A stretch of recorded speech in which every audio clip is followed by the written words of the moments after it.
pergi. Berhenti. Dengar teriakan saya dan datang kemari. Jangan pergi, tolong. Jangan pergi. Tidak ada yang sudi menolong saya. Tidak ada yang datang. Saya dilupakan. Sudah berapa lama saya di sini? Tidak tahu. Sudah berapa lama saya disiksa macam binatang? Saya juga tidak tahu. Apa saya binatang? Mudasir? Kamu Mudasir? Kenapa? Tidak kenal saya lagi? Ini saya, istrimu. Dulu, kamu mengantar saya di Jakarta. Kita berpisah di Bandara Soekarno-Hatta, Cengkareng. Sampai setahun lebih, kita saling berkirim surat. Tetapi, sudah musibah itu datang. Surat-suratmu tidak datang lagi. Mudasir, kamu dulu sering bilang saya cantik. Ini saya, Atika, istrimu. Saya tahu penyiksaan ini membuat saya tidak secantik dulu lagi. Kalau saja ada cermin di kamar ini, mungkin saya bisa segera tahu. Bisa saja wajah saya ini seperti kembal busuk, banjir, dan tidak sedap dipandang. Mudasir, tolong keluarkan saya dari sekapan ini. Lalu kita berdua pulang kampung bersama-sama. Tidak usah melapor ke polis Raja Diraja. Tidak guna melapor Menteri Tenaga Kerja. Kita ini warga negara Indonesia, bukan Filipina. Beruntunglah mereka yang berasal dari Filipina. Bahkan Presiden pun peduli pada nasib para tenaga kerjanya, terutama yang bekerja pada mancanegara. Kita punya uang banyak, diperas sampai habis tulang sumsum. Kalau saja tidak punya uang, diabaikan, pura-pura tidak tahu. Mudasir, itu kenyataan. Kita ini binatang penghasil devisa negara. Sebutan pahlawan hanya slogan, bukan kenyataan. Cuma hayalan para birokrat yang baru saja menduduki kursi jabatan agar terlihat bekerja di mata atasan dan juga disebut punya kesetiakawanan yang kuat terhadap warga negara. Sudahlah Mudasir, bicara tentang penanganan kacauan terhadap para TKW seperti saya ini selalu bikin dada terasa sesak. Mengapa? Ya karena mereka malas menanganinya. Tidak sudi tangan kotor dan energi dihamburkannya. Iya, karena tidak ada uang yang berlimpah dalam setiap kasus penanganan para TKW.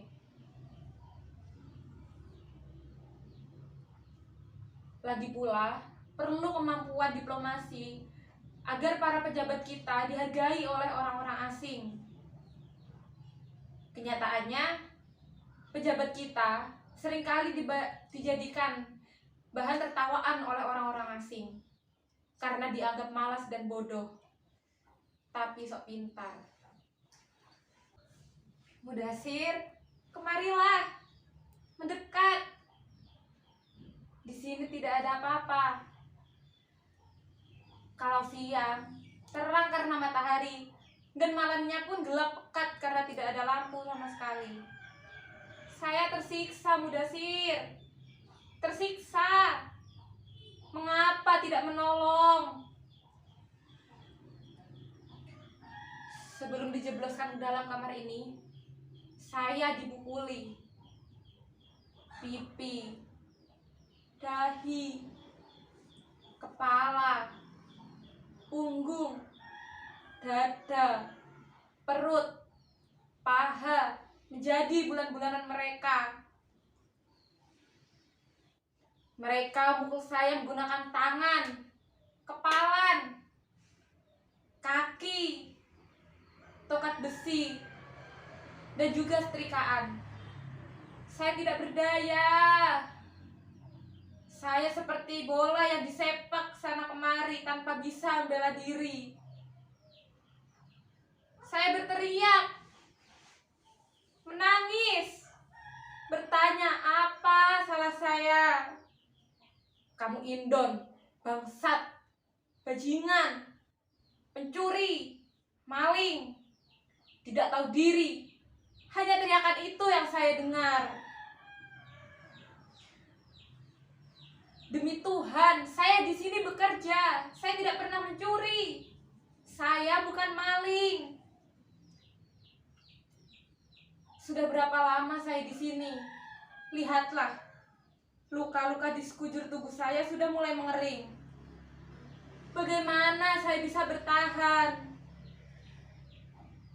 Makan pun saya diberi 1 hari sekali. Minuman dari termos yang sudah bocor. Saya makan dan minum dari piring dan gelas yang kotor. Mudasir, kamu tidak akan bisa membayangkan perlakuan apa saja yang saya terima selama ini. Saya memang pantas disebut sebagai anjing. Saya dianggap bukan manusia lagi.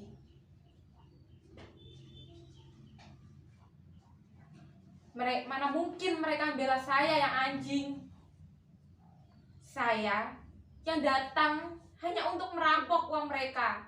Tentu saja mereka lebih percaya pada sesamanya, sebangsanya, dan kaya, bukan pada anjing seperti saya. Mudasir, demi Tuhan, di sini saya bekerja. Saya memperoleh upah karena saya bekerja. Saya bukan pemalas. Tidak apa, Mudasir. Semua saya lakoni dengan gembira dan ikhlas.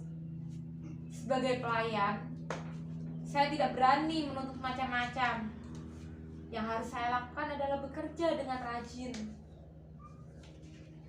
Tidak mengeluh, semua kondisi saya terima. Pada bulan ke-13, majikan laki saya datang. Nampak mabuk dia. Kemudian dia berbaring, menyuruh saya untuk berbaring di sampingnya. Saya menolak. Saya menggelar keras, tidak mau. Tubuh saya gemeteran. Dia bangkit. Saya pikir dia akan berniat untuk menerkam saya. Tapi Mudasir, beruntunglah hal itu tidak terjadi. Dia menatap saya dengan mata yang menyala. Kemudian berlari menuju pintu dan menutup pintu dengan keras. Saya menghela nafas panjang, Mudasir. Saya bersyukur kepada Tuhan, malam itu tidak terjadi apa-apa kepada saya. Ya, saya tidak menjadi korban perkosaan majikan saya sendiri. Mudasir, saya baru sadar, barangkali itulah satu-satunya kesalahan saya, menolak hajat majikan saya. Itu makanya saya ditendangi, dipukuli, dan disiksa macam begini. Pada bulan ke-16 itulah nasib saya benar-benar ditentukan. Majikan saya mengaku kehilangan uang. Lalu anak lelaki majikan saya mengeluh jika uangnya hilang lagi. Kali ini jumlahnya lebih banyak. Sayalah kambing hitam yang harus menanggung akibat itu, Mudasir. Saya dipukuli lagi. Saya berteriak kesakitan. Saya disiksa, diseret, dan disekap di kamar ini. Penyiksaan ini memang jelas-jelas nyata. Saya mengalaminya. Mudasir, mengapa diam saja? Kamu tidak percaya cerita saya? Demi Tuhan, saya bersumpah, saya tidak pernah tidur dengan laki lain. Tidak ada laki lain yang menyentuh kehormatan saya. Percayalah kepada saya, Mudasir. Jangan pergi, Mudasir. Jangan tinggalkan saya. Saya butuh kehadiranmu. Saya butuh kamu. Kamulah satu-satunya harapan saya.